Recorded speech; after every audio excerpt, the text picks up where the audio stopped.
topic puts me in a spot. Ease of doing business in Goa. The word Goa was not there. I could generally talk about ease of doing business, define what is business, in what manner the business should be promoted, what business should be done, not done, and what should be the environment. The word Goa, then I must focus also on Goa. You belong to an institution for Goa University, but Goa Business School. The word business, I don't know where it comes from. Anyone has an answer to that? Where does the word business come from? And you were supposed to be in a business school. From business, sir. From business. From business. Busy. Being busy. Okay, so I thought of that myself. So I said I got now a few more people to say that. When did we become busy? Let's turn the clock back to hundreds of years ago, before Renaissance, before Industrial Revolution, when people were not busy. At least 90% of the people were not busy. 10% possibly fought wars, so they were busy. The farmers farmed in a very small manner, not in a very hurried manner. And you had the monarchy, who were busy, eating, drinking. So, the new thinking process which started after Renaissance created a new class. People started thinking, they were allowed to think. It was freedom to think, which gave rise to many breakthroughs and challenged the status quo prior to the 15th, 14th century and brought about inventions, brought about industrial revolution. Someone said in his speech, the most important invention was the steam engine. We can debate that, we can debate whether it is the internet, we can debate whether it was the printing press, but these breakthroughs actually came about when you used your mind, and the mind was set free at about that time. The challenges to the old establishments, such as the church, the Vatican, giving rise to Protestantism, giving new thoughts in the form of philosophers such as Calvin, Zwingli, a whole lot of them coming up at about the same time. Leonardo da Vinci, the great engineer, scientist, painter. This thing happened for 1,500 years. It suddenly happened at a particular point in time, giving rise to business. Then people became busy. From the farm, people moved to urban areas, people moved to factories, and you had busy people. In the sense, you saw that the pace of walking had increased. I'm in a hurry. Nobody was in a hurry prior to that.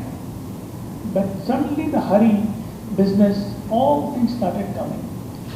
Also, the education in the form of universities began at about the same time. Oxford, Coimbra, Cambridge.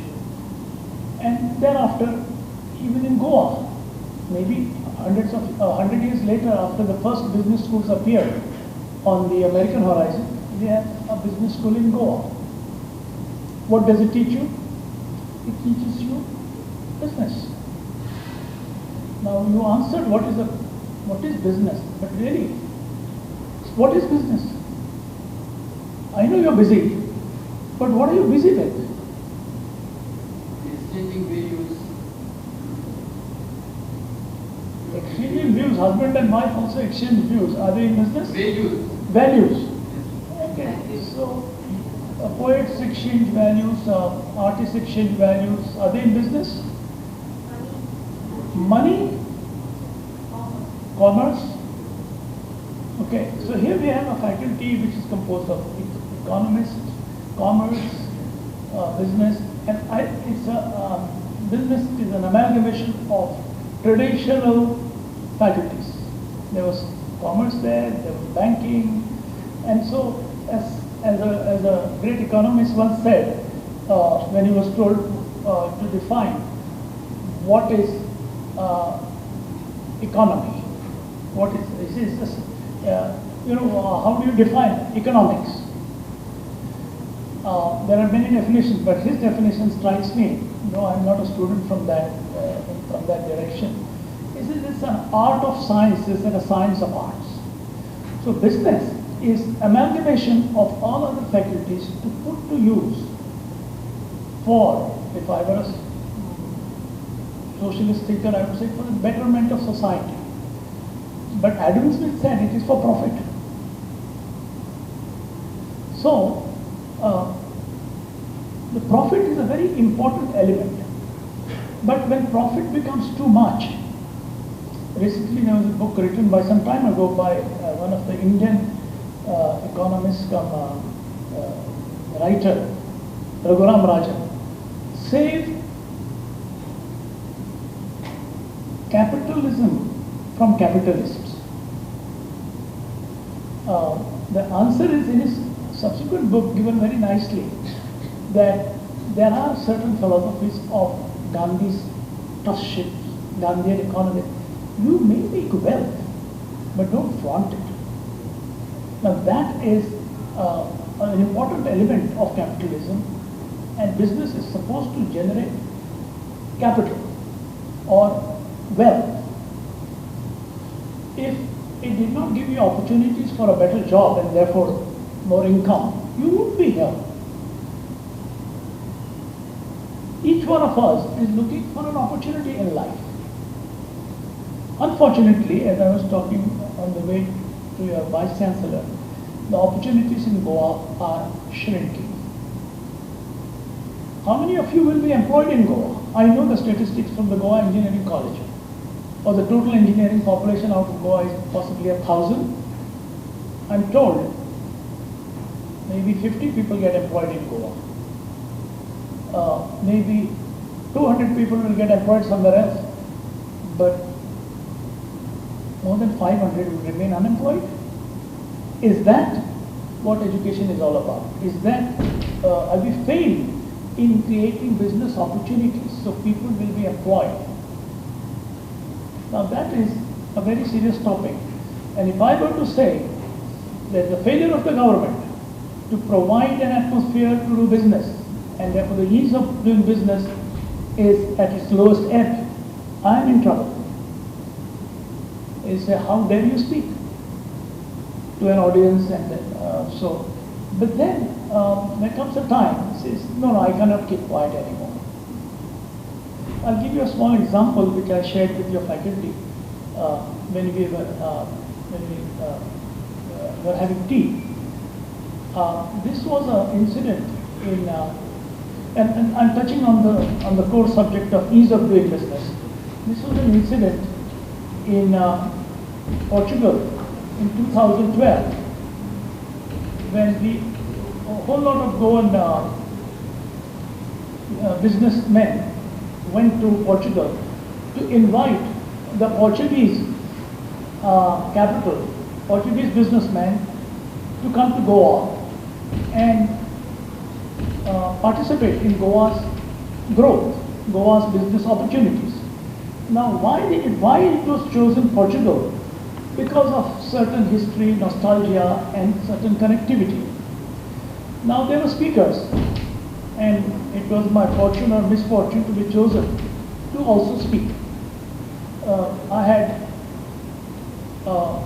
Deputy CM on my left, and I had a NRI non-resident commissioner on my right, and everyone spoke. And on the far left was Mr. Suresh Prabhu, who was not a minister then, but he was a participant. And I found, to my surprise also, certain that if I don't say something which I truly feel, then I should be ashamed of myself. And I started by saying, We are here to ask you to come to Goa because Goa is a place where you should do your investment, set up business. But let me tell you, don't come to Goa. And I had some sweat on my forehead while I was saying that. And there was a murmur amongst other speakers, how can you say that? And there were sounds in Konkani, "Arey bankar, bankar." So I continued, and then I diluted it a bit by saying, please study before you step into Goa. Goa is not a place which has ease of doing business. Relative to many places in India, I would say, yes, it is. So where would you have ease of doing business? Where would you have prospects?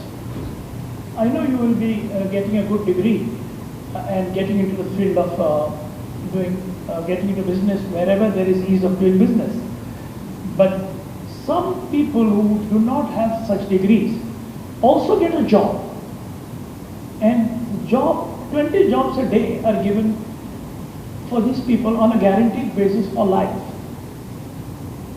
Do you know any employer who generates 20 jobs a day, 150, 200 days of the year, and gives you the job, you'll never lose it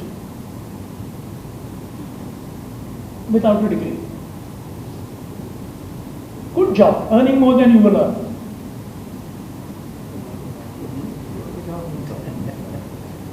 Portuguese consulate. They give you a Portuguese passport, you go abroad and get a job the next day, anywhere in Europe. So I'm looking at ease of doing. Why are they going? Because there are no opportunities here. Why are there no opportunities here? Or lack of opportunities here?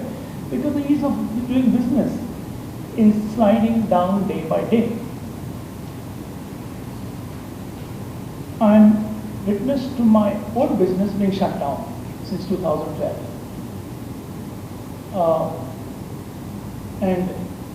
I'm also aware of the large debt which the state government has taken on its books and sinking with that debt. Any number? You know what the Goa's debt is?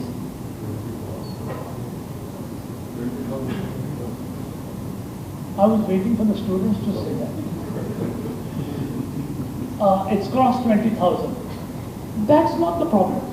If it was an economy which had a zero rate of interest, then there would be no interest burden. But the cost of the debt to a government whose rating is way down in the junk category is almost 10%. So it is almost like 7 to 8 crores a day is the interest on our debt of 5 to 6 crores a day. And there is a salary to the government servants. You know how many government servants Goa holds along with retired pensioners? Any number? You should know these numbers. You should have this in your curriculum, you know, so that we understand what is the environment here under which we have to exist if we have to stay in Goa, and that's where how the business should be attempted. 60,000, almost 10 crores a day. The revenue for the government isn't there to meet these costs, so they go on borrowing more. And very soon, each citizen of Goa will be holding a debt of 3 lakhs on their head. You will not borrow it, but somebody will borrow it and put it on your head. So those are the macro questions which also a business school and other faculties should address and make into reality. If you criticize the government too much, your vice chancellor may be summoned and said, what's happening to your university?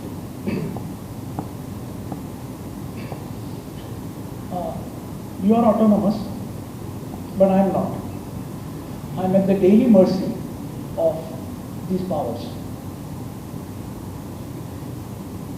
So a government which is getting into business and does business, now they want to do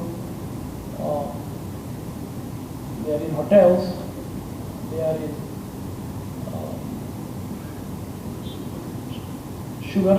sakar karkhana, they are in milk. They were in more businesses. And there is a saying, and this also applies to ease of doing business. In Gujarati, the saying is, someone told me this long ago, Raja Vyapari, Praja Bhikhari.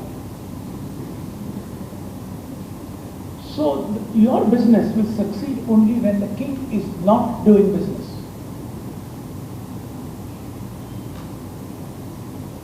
More and more privatization has to be done with caution, but there is no escape from it, it's inevitable. I see the healthcare system in Goa, which is again a business, is not rising to the level it should. Like when I compare it sometimes to Belgaum and Hooghly and other places, there's a tremendous enterprise there in healthcare. Costs are low, care quality is fairly okay, and that is in the private sector. Out here, we have taken so much of capital and invested in the Goa Medical College that all the other health providers are sinking. And I would say there is no ease of doing business in that sector for them.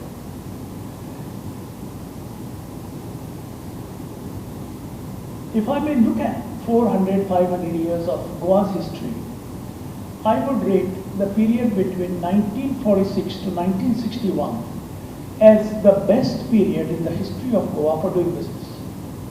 There were worse periods earlier, much worse than we are in now, where the religious persecution and other things took such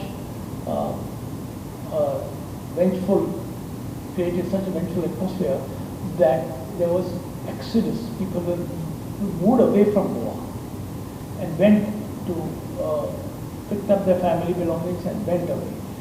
Today, only 20 people a day are going by picking up their family belongings and going with a passport. But there are people going to Dubai. There are people going to, there are 30, 40,000 people in the Middle East from Goa. Yes, they come to Goa thanks to the aviation revolution which is going above our heads. And they do remittances which helps Goa's economy to some extent. But the university produces such good products like yourself. Where will you find opportunity for yourself to be further educated? Your education doesn't stop with a degree. It continues forever till you can continue to think. So I'm reminded of a saying that my friend here had told me long ago. Today's graduate who stops learning is tomorrow's illiterate.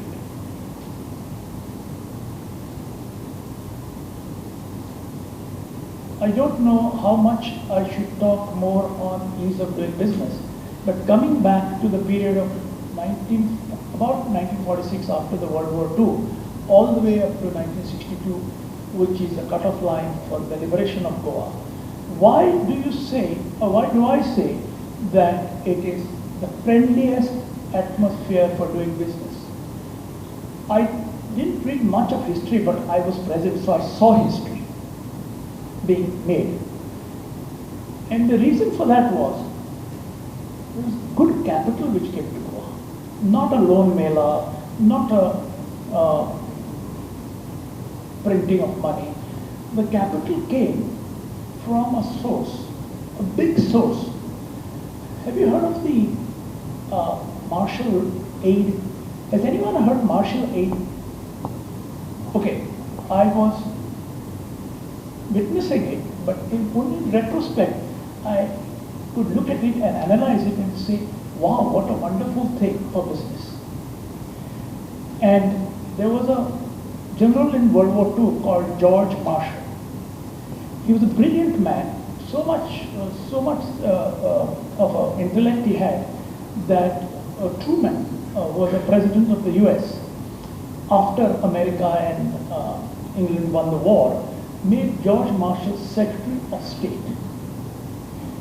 And he used all his intelligence to understand what is international finance.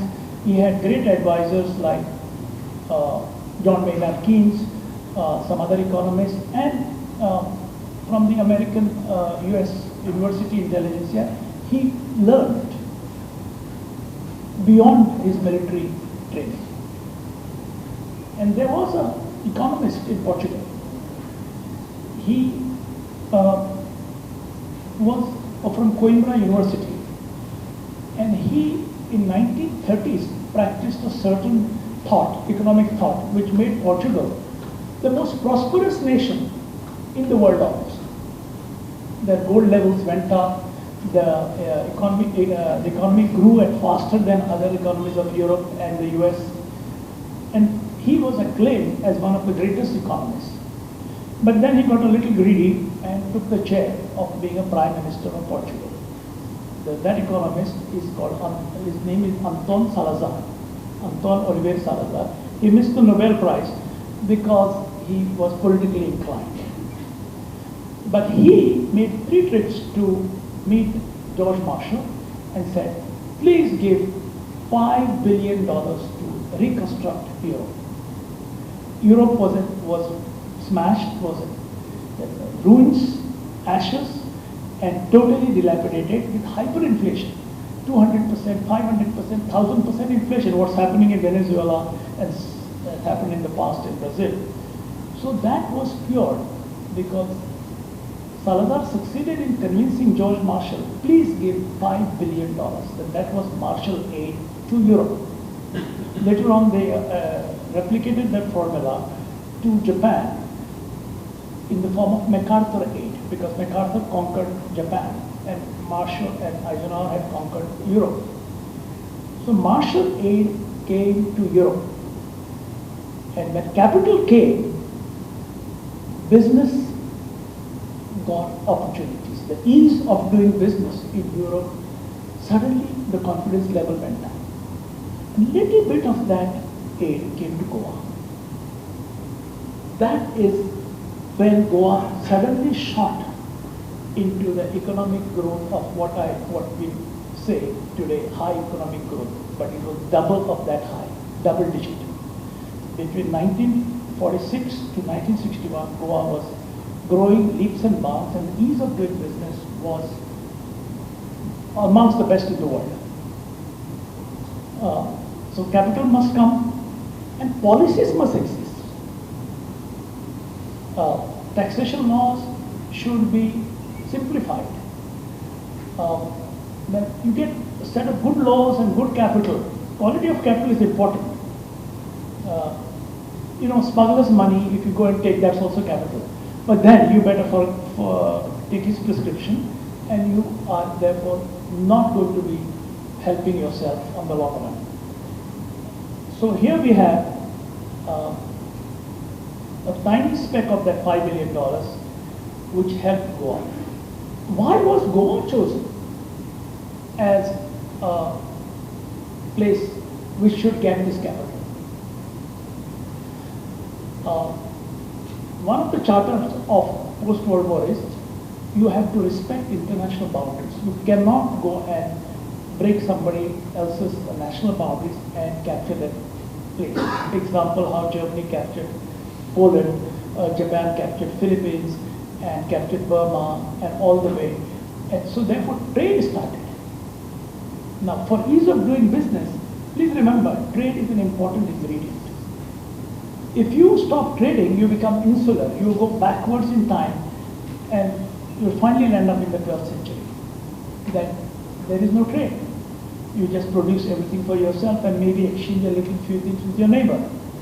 So you are in this world called globalized world. And we began our globalization, which was there in some other form, but in active dynamic trade, it began in the 1940s. When they said, you got certain key minerals here. We said, oh yeah, I didn't know that. No, please do this. So we had nothing in our pocket. But there was enterprise. And the enterprise was born out of such incentives. So when you go out in life, you have to also ignite your enterprise. Why do people take risks? I'm coming back to why should anyone take risks? Or why do people don't take risks? If I say if you fail, you lose your shirt and your pants and you will be starving. That was the old law. That you lost everything in life. When you were declared bankrupt, you were within 30 days dead. Because you couldn't buy food, you were excommunicated, you couldn't exist. But a certain group of people thought a way out from that, personal bankruptcy. They invented, this is the second most, after Renaissance or thereabouts, thought. I give you about how Renaissance means rebirth, and the steam engine all came much later, and then internal combustion engine, and then the rail, and then the blast furnace, and then all these things, internet. I will consider it is one flow from the 15th century, the 14th century. And this is the key to that limited liability.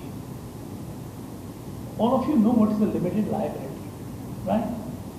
Limited liability means I create a person, artificial person, a legal entity who can be bankrupted. I am a shareholder in it, I am safe. Only my share capital will go away, but my pant, my shirt, and maybe even my house will remain. So when you have food on your table, with some degree of certainty, and when you have a small roof, and when you have clothes to wear, you are not afraid to take risk. The risk component is manageable, and you strive, you show your entrepreneurship. You see, when you play cricket and it's the last ball and you want to hit a sixer, you tremble a bit. You have to play against that risk. But if you need a single, you may do it more effortlessly than you have to do something great. So these are thoughts, and these are premises which allow you to proceed in life in a manner of creating wealth. Because if you can take risk, then you may succeed. And if you fail, don't worry, your food is still on the table. That fundamental from Scotland, it came to England, and a limited liability companies got formed. All of you will go to work. Most of you will turn corporations. The word corporations is a incorporated entity. That is how the word corporation comes. So they are limited in their liability. You will not be affected when you join that company, either as a shareholder or as a manager or whatever. Now here is the concept of limited liability, coupled with capital, coupled with your enterprise, gives you ease of doing business, provided the framework of good ethics, of good administration, of good governance exists. Now, how many of you will start some business? The fashionable word nowadays is startup. What's a startup? I remember my father, helped by his father, started a mineral business, small one. That was also a startup. So startups will continue, and it may look like it is a startup from Silicon Valley. It may be a startup in the digital technology, computers, but startups are everywhere. More likely, you better limit your liability. Otherwise, law says it's unlimited liability, your house will go and you will be declared incapable, unfit to do business, because then you are declared insolvent. So that concept is also important for ease of doing business. So when you see all these things happening over centuries, and you wonder why today we do not have that ease of doing business. Yes, in the 50s, I remember it was a free port, so there was no licensing, there were no show cause notices, there was no taxation. We had 0% income tax, we had 0% import duty, and there were no export duties, and the government ran on very few pennies. There were just 3,000 government servants as opposed to 60,000 today. The population has multiplied 3.5, 4 times, but the government employment has multiplied 20 times. So the government is getting into everything. When the government gets into everything, it's time for you to get out of it. That's why you're going to leave Goa. And some of you want to stay in Goa. You'll get a very low income. Professors, am I speaking correctly? This is a problem you're going to find here. What are the opportunities for these young, bright minds? Okay, it's a picture of groom. So where do we go from here?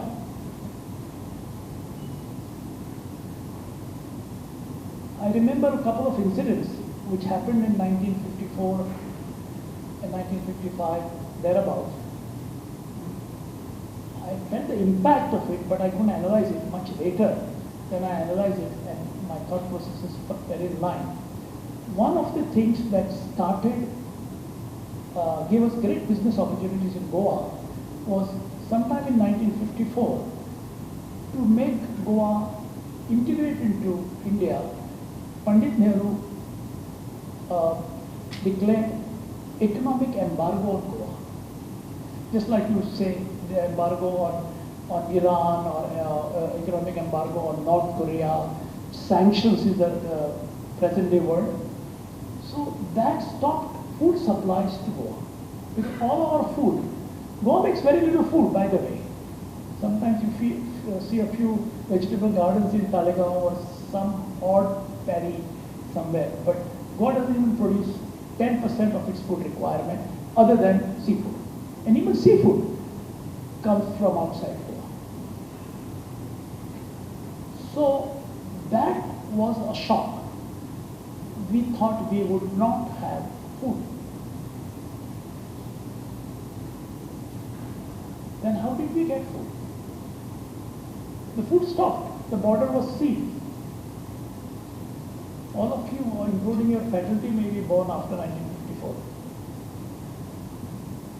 Any answer to that?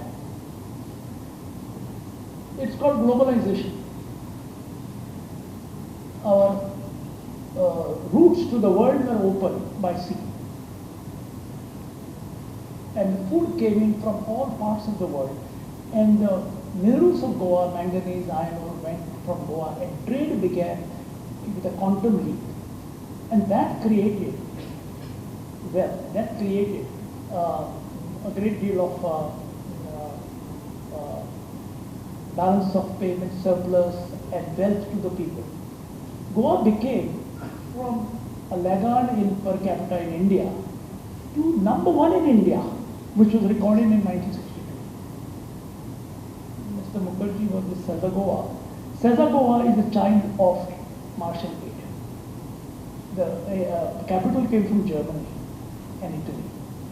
And that's how these companies came into existence, in search of minerals, startups, if I may call them.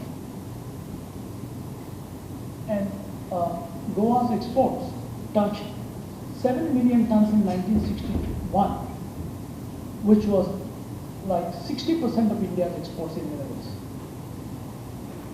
And wealth, foreign wealth came here, and we became #1 of ease of doing business. Then the liberation comes, and then we become part of a socialist economy, where ease of doing business is way down there. Russia realized it, USSR realized it, Cuba has realized it, whole lot of these nations realized it. And they said, one by one, Vietnam realized it, China realized it. China is an economic miracle. From totally communist socialist economy, they said in 1979, we want to embrace ease of doing business. It's the greatest migration in humankind to make 700 million people from poverty-stricken farmlands to eastern seaboard employment and bring them into middle class. It has never happened. All the rest of the world put together. So that is ease of doing business. Wealth, prosperity, opportunities for its people.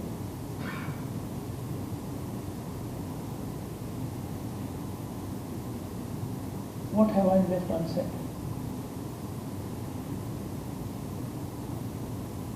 Globalization, limited liability, startups, capital, ethics, less governance, more business. Okay, I'm ready for questions.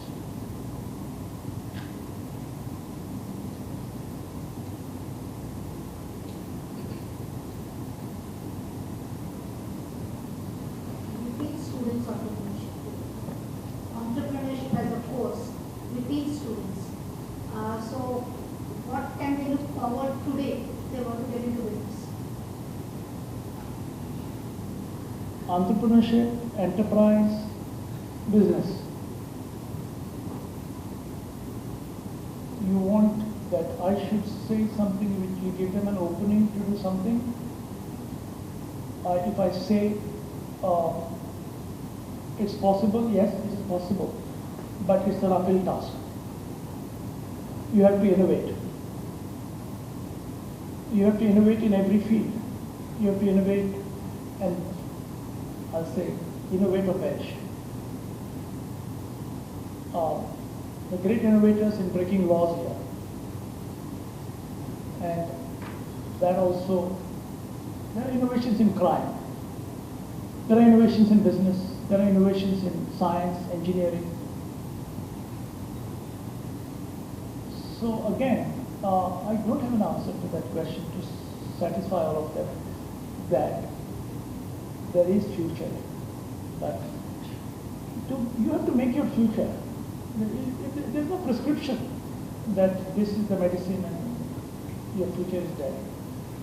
You have to innovate, you have to, maybe some of you have to go into socio-political, socio-economic life to create a new Goa.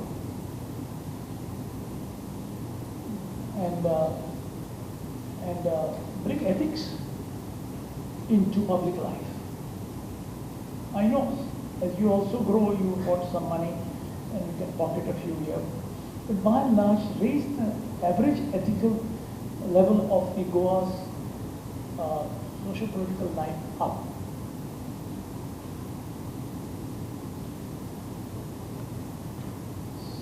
So, it's not an encouraging answer I'm giving, but that's how I feel now.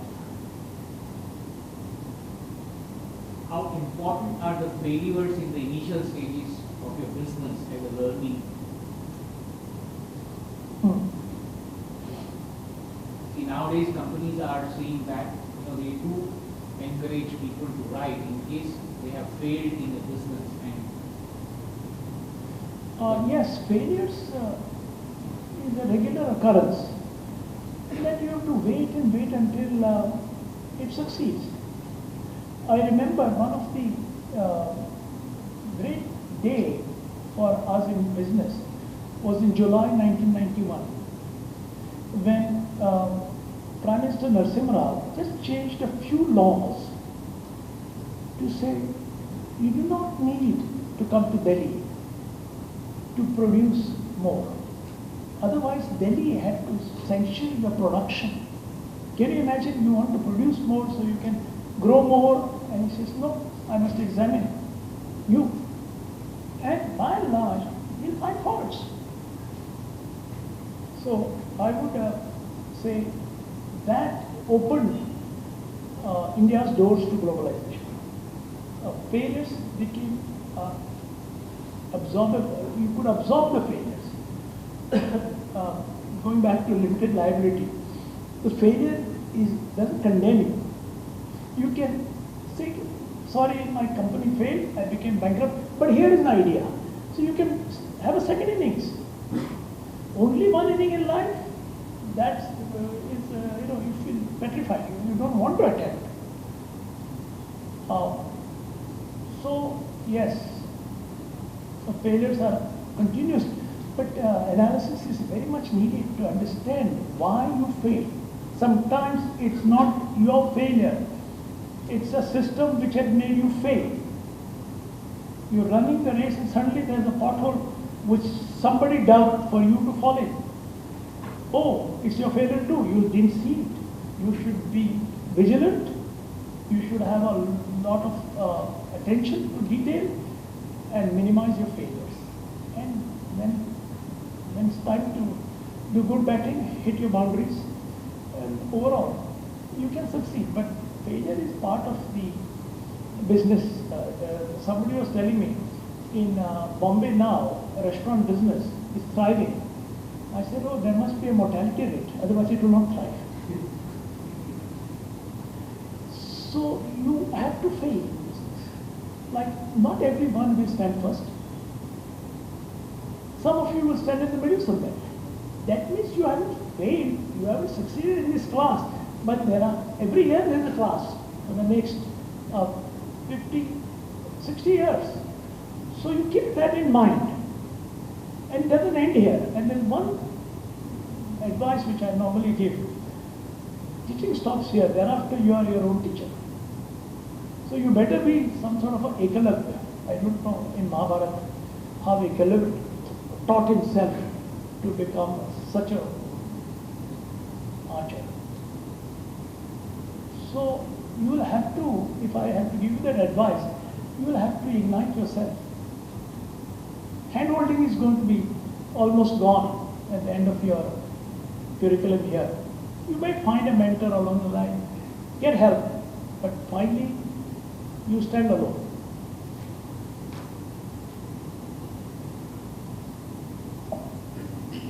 So I have a question for you. Well, am I audible? Well, I have a question. With mining, with the issues in mining and the tourism that we are getting in Goa, well, the domestic tourism, what is the next industry that has potential in Goa? I mean, the next potential that we see in Goa, especially for people like us who are willing to start, have businesses ahead. What is the potential you see next?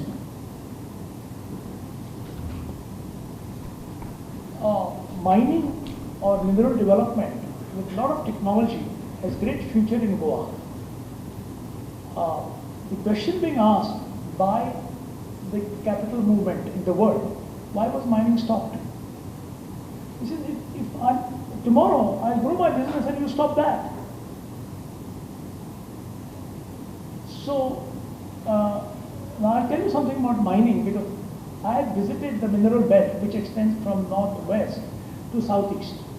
Most of you don't see it unless you come from that region. And it's like somebody is digging something, you are questioning. Maybe I failed to communicate 20 years ago or 40 years ago how important it is to it, until, as I gave you an example of 1954. It was so important that we converted mineral to food. And that's how it is the globalization history of Goa. But it was creating more and more wealth. The central government and the local government were getting 3,000 crores a year from that activity. At least the interest plus some salaries of the Goa government could have been made. But that, so why was it stopped? Ease of doing business in that sector was brought from, I would say, 1950s it was 100 if I may put an index. Post 62 it was 50, and 2012 it became 0. That was my index. Minus 50. Because Mr. Mukherjee saw it in its plus 50 era, and he has seen it in the minus 50 era. So why? The question therefore is, if I've got capital somewhere, I'm a capitalist from elsewhere, he said, please explain to me why will I not be stopped tomorrow? Politics overrides the economy, creation of wealth. And I'll tell you 1,000 times in my life or more, I have traveled to the length and breadth of that era, from that area. It is zero crime, it is zero Nazarite, it is piped water or rather safe drinking water, schools, meeting places, everything that ideal village should have. 25 such villages are having that as of 2012, but now sinking. Now, therefore, I will not start another industry. And if, because of government's avarice for revenue, is pouncing upon the casinos. They have no money to pay their own salaries or fill up the potholes. And including some of the junior doctors are not getting paid in the Goa Medical. So you've shaken up the foundation of the government itself. So the ease of doing business is again going to affect unless you satisfy the questions of these people. So there are new industries. Yes, sir. Sorry, I had a question which has been intriguing me for quite some time. Two sectors of the Goan economy, tourism and the mining, have been the backbone, basically. Interestingly, both these sectors are resource intensive, in the sense they look at natural resources and use of the natural resources. So how does anyone add more value to a resource which is depleted, both in the mining sector as well as in the tourism sector? They are not depleting, they are increasing. I was asked this question when I was in school, what is the life of Goa's mining? And for the last 50 years, the answer is the same, 20 years.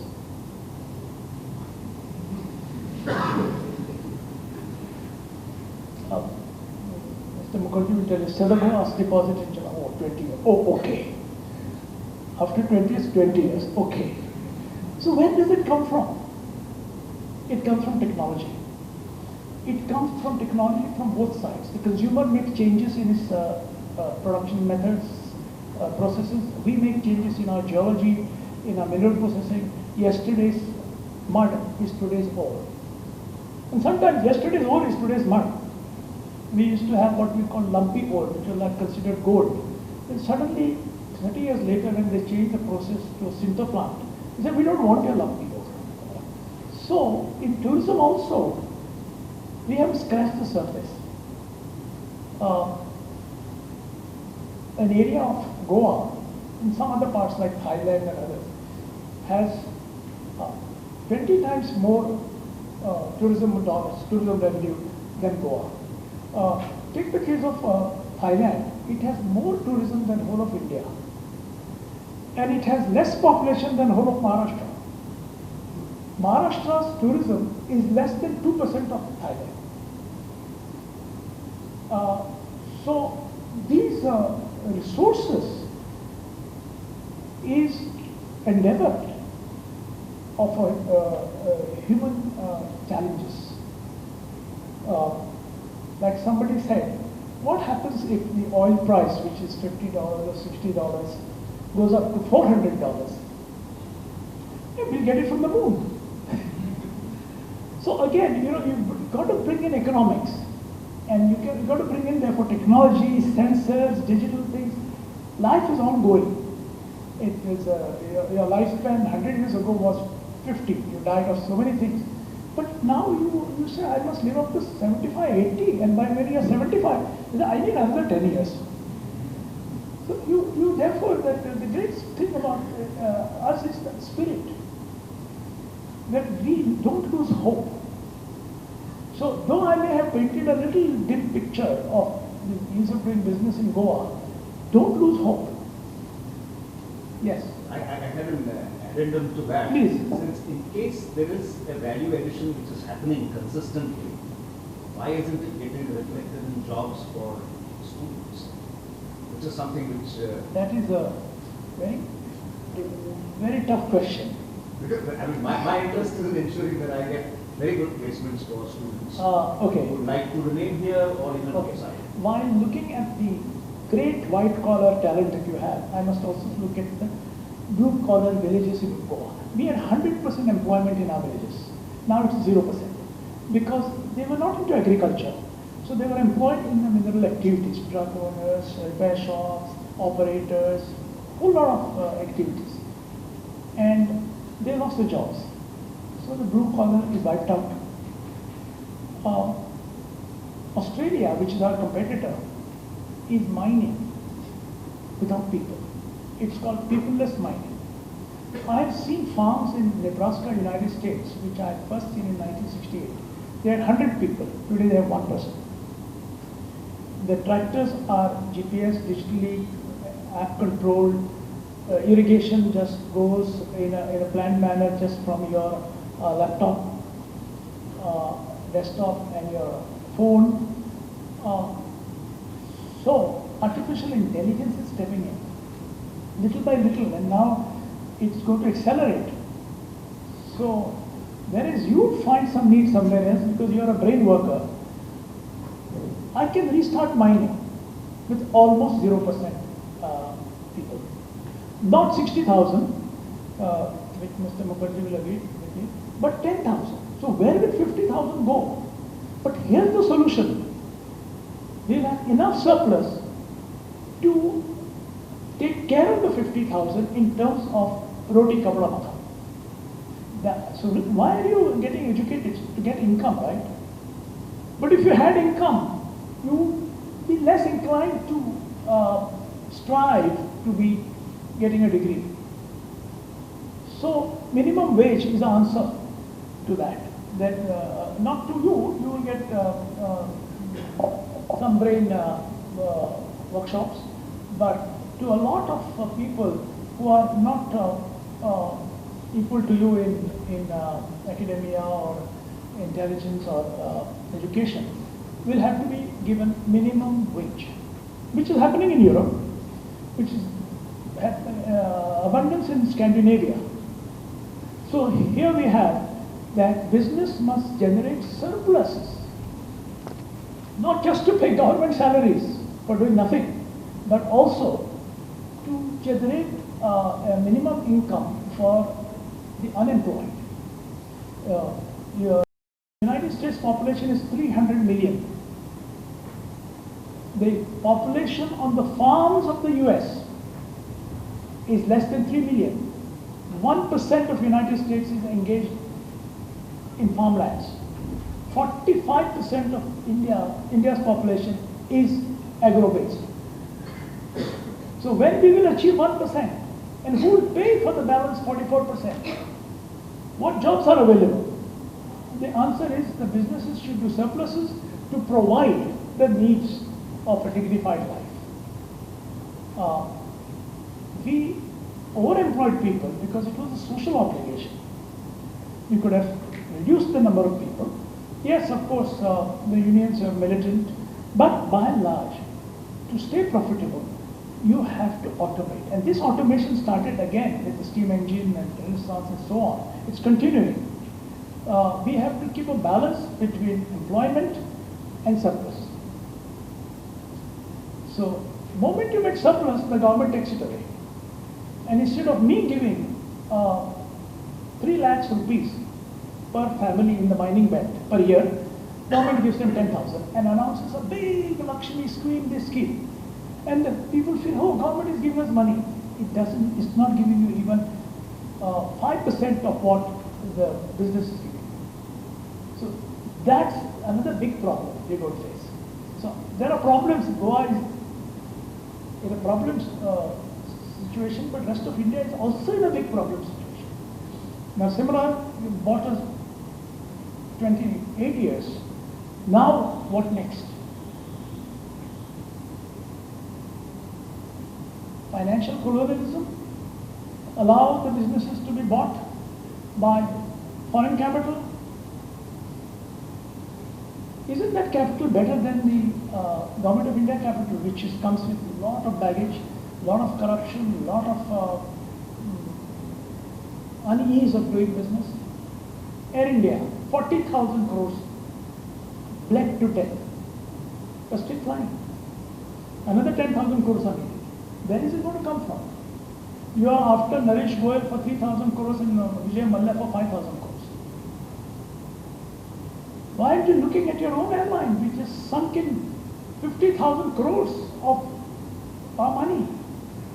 So what's happening in the ease of doing business? But then we also got the world's most efficient airlines. Indigo, Spice, Go Air. Unbelievable. Just the other day, I read a report where Indigo crashed the 4 rupees per seat per kilometer benchmark. It's 3 rupees 80 paise. How much does it cost you to go on the road here? By scooter, it is 3 rupees.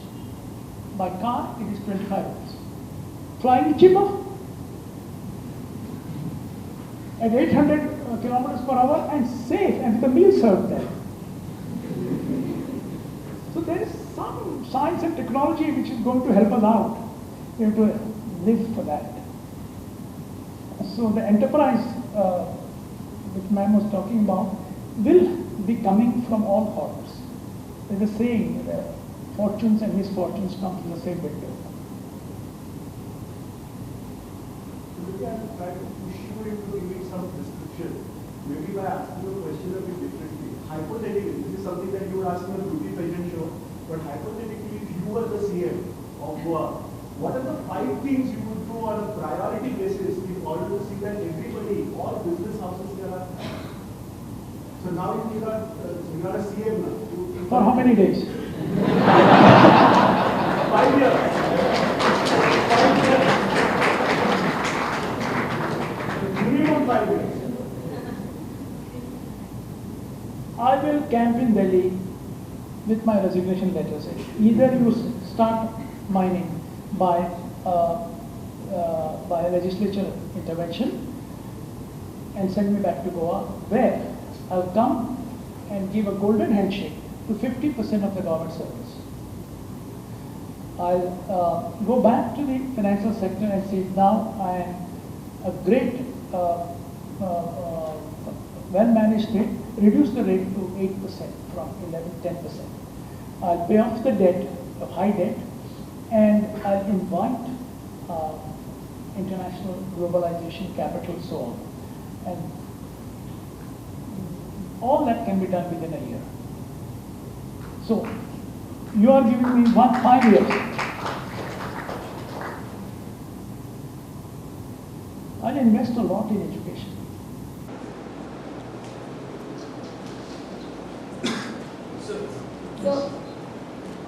Whereas 2 days ago there was a legislation discussion in Goa City that 80% of the jobs should be reserved for Goa University. So wouldn't that affect negatively the ease of doing business? But Andhra Pradesh already has this law that 80% job is reserved for Andhra locals. But yet they are doing better in ease of doing business.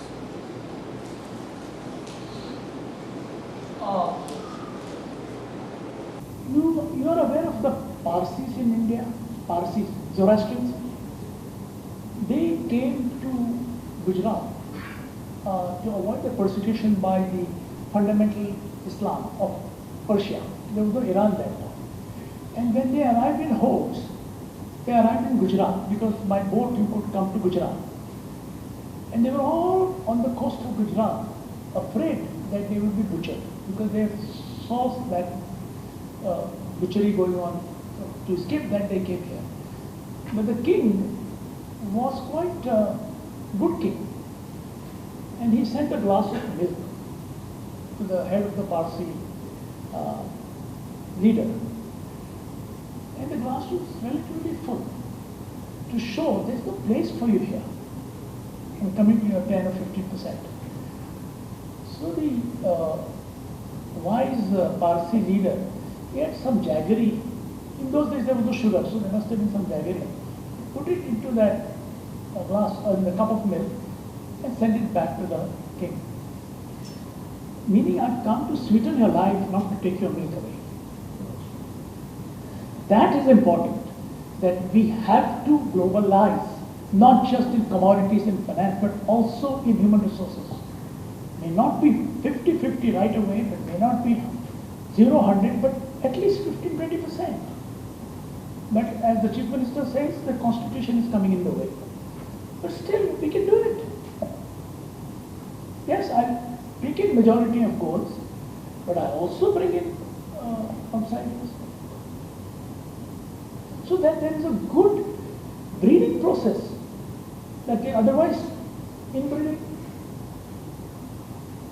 And goals are going to Dubai 30, 50,000. If they say also, oh, no, don't come here, then what? So we are benefiting from globalization. Europe, Portugal, Middle East, Bombay, all our goals, a lot of goals in Bombay. So if we have benefited from it, how can we say, stop it when it doesn't suit us? I mean, it's a populist kind of a way. No, I can't do it. So the same thing in your university. You said the seats, vacant seats which are there in your faculty should be filled in by the Goans, and there are no Goans of that for that particular specialty. So I think it's wrong to, it's not progressive thought to keep I, me, myself on a broad scale. Globalization and cross-breeding is very important. Hello, sir. Hi. Sir, you. Right. Hello, sir. My name is Vandana Patil. I have a question. Sir, we spoke about business and startups, right? So, as a fresh student, meaning I've just completed my graduation and I'm doing my PG here. So, after getting out of my PG, if I want to start a business, is it advisable to work in a startup company or a well-established company? Because there's a saying that you get to learn more things from the startup company because they are also into the thing very newly, so they get to learn more. So, is it advisable to work in a startup before you start your own business? It depends on the opportunity of what you're going to start. It also depends on the company you may work for, that they may give you a lot of opportunities to grow, to beyond your PG, you will have a post-PG, those kind of things. So it's difficult for me to answer your question unless I know what you want to start, where you want to start, what's your plan, and against that, who's offered you a job, and so on and so forth. So I leave you and your parents to decide that, and your faculty. Yes, I had a question, sir. Sir, many a times there are certain players in the market. So there are certain players in the market who try to enter into an economy where there are other players who want to innovate and to add customer value. Like for example, when Ola and Uber tried to enter Goa, they could not. So how can we as a company tackle this situation in that particular economy? It goes into the realm of competition. The inertia or the status quo would say, by bringing in this new technology, you're going to throw me out of job. So they're fighting for their survival. The newcomer is giving you more efficient service to the customer, to the tourist, and so on. I would say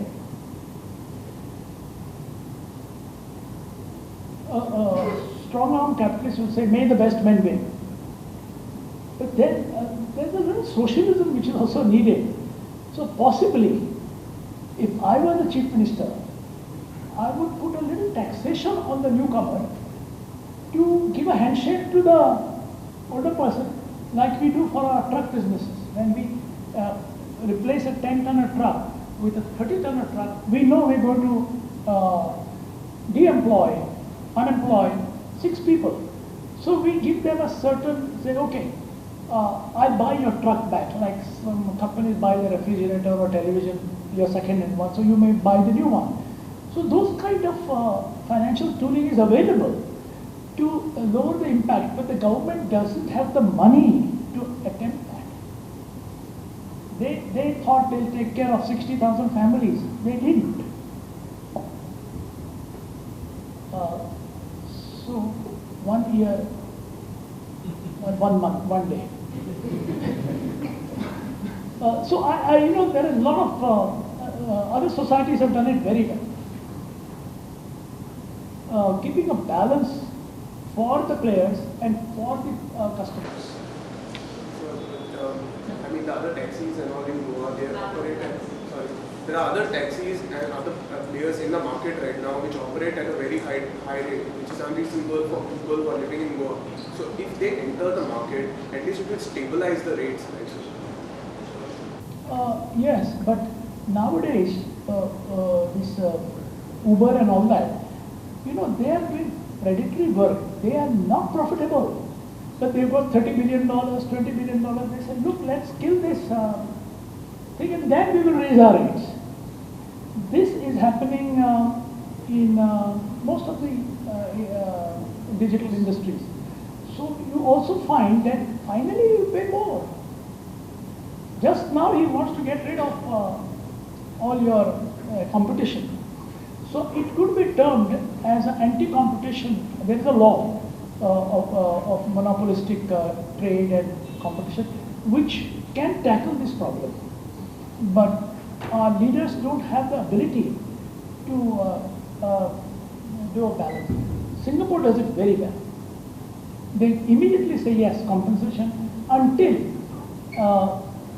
he's edged out of the market. That's your question, right? My name is Vishram and I am from Visually. So my question is, how you see the mining industry in 10 years? How we can make it more blooming? And second question is, what we do, or the question of mining engineer or diploma holder who is seeing this current scenario. So how he should motivate himself, or he should go out, or he should just change his skills? Second question is difficult for me to answer. As you said, what would happen to you or me if we were a diploma engineer and hoping to get a job? The answer is bleak right now. What can happen to the mining industry in future if the policies are right? I can give you an example of a mining belt that I visited in Sweden 1996. And there, it is almost like a pinhole mining. It's a very big town called Kiruna in the Arctic Circle.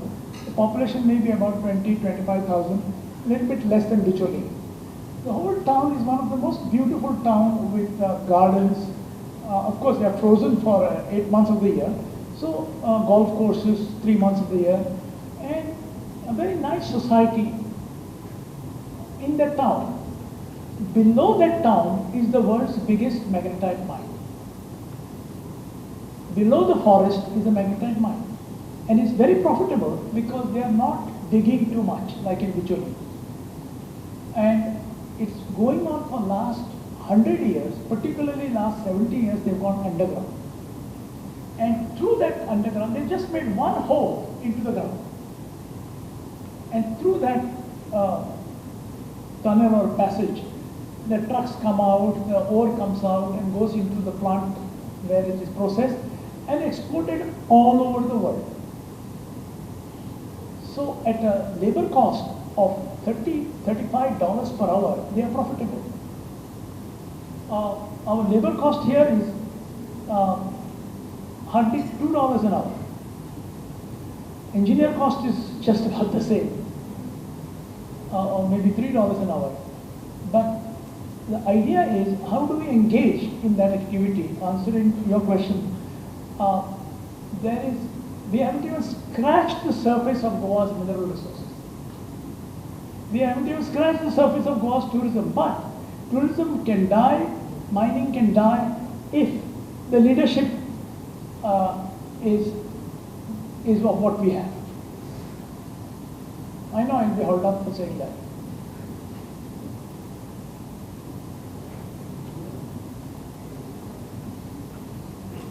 Just one question coming up after that. Thank you, sir. Good afternoon to all. I am Mohammed Auduth from Afghanistan. Just I have a question. You said about business Goa.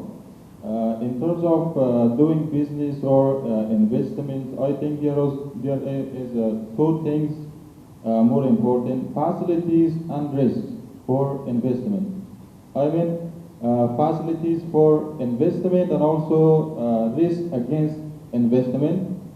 Now, the question is this Goa in terms of facilities for investment and risk against investment ranking in all over the India is in which position for investment, for doing business? I think you got my question. The last sentence was about India's opportunity is more. Yeah, the question is every investment, for investments we need some facilities. Also, every investment, against every investments or doing business, here are some risks.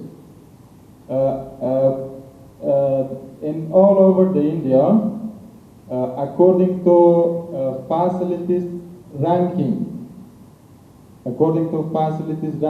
for business or for doing investment, Goa is in which position? Also in risk ranking, Goa is in which position for investment? You're right, you're comparing it to Afghanistan. Yeah. That's why Afghanistan would be a high risk zone. Goa is no risk compared to that. But what we've seen in the past, Goa was better and is getting worse. So relatively we feel disillusioned about Goa relative to Goa. But looking at Afghanistan, I know I have a friend who built this hotel in Kabul. He's from Bombay. He's a Parsi gentleman. And the hotel's name is Serena Hotel. And he was supported by Aga Khan. So that risk was managed. And they moved a lot of materials from India and then finally built the hotel. That was possible because the risk of building the hotel was less than making it maybe 10 years earlier. So Afghanistan risk is less and ease is improving. The cricket team of Afghanistan, which we saw, was not possible 30 years ago or 20 years ago. It's a great feeling that your future is better than your past. And out here we feel our past was better than our future. So I just wanted to know if there is any ecological imbalance due to mining, and how could we, work on it so that we can continue mining in Goa or improve, help Goa. When I answered your question to someone else, some German lady, and I gave out full details. Oh, he said, that's very self-serving argument. So if I tell you there is no ecological imbalance, you will say, is he speaking? What is he telling me? I've read, I've heard, it's all a mess and it's, pollution. If it was bad, why would 70,000 families or 100,000 families happily live there? Yes, we've done mineral operations for over 70 years now. I can count the number of accidents in the whole belt over 70 years, may not be more than 25. 25 to 50 people have died with a truck rolling over some dam burst, whatever. Maybe 50 people died. In a month, 50 people died on Goa roads. So, safety, air to breathe, quality of water, where is the damage? And again, I give you a byproduct of what we have done over the 70 years. We've created the best 40 lakes in India, full of good quality water, which were not there before 1950. Go to Google, look at Goa, and you'll see these lakes. They hold more water than Tilari and Salavli put together. The area is small, but the depth is 50, 60, 70 meters. And the water is just flowing out. Now those things, when you apply, there is a positive and a desirable ecological impact. And that is not projected. Okay, we didn't market ourselves and we didn't say so. And some judge sitting in some court said, stop it. So why? Because the chief minister said it's corrupt industry, it's a polluting industry. Yes, for the election purposes they say anything. That there is illegal mining and all that. If the law is also grey, there would bound to be illegality. In the Bible it is one of the thoughts, one of the pictures is these people throw stones at a thief, and Jesus comes there and he doesn't like it because that guy is going to die. So he comes and then stops the stone throwing and tells them, those of you who have not sinned may throw stones at him. Everyone stops. So each one of us is a sinner. The question is, to what extent? Because you did no parking, should I confiscate your car? Because you told a lie, I should dismiss you from college?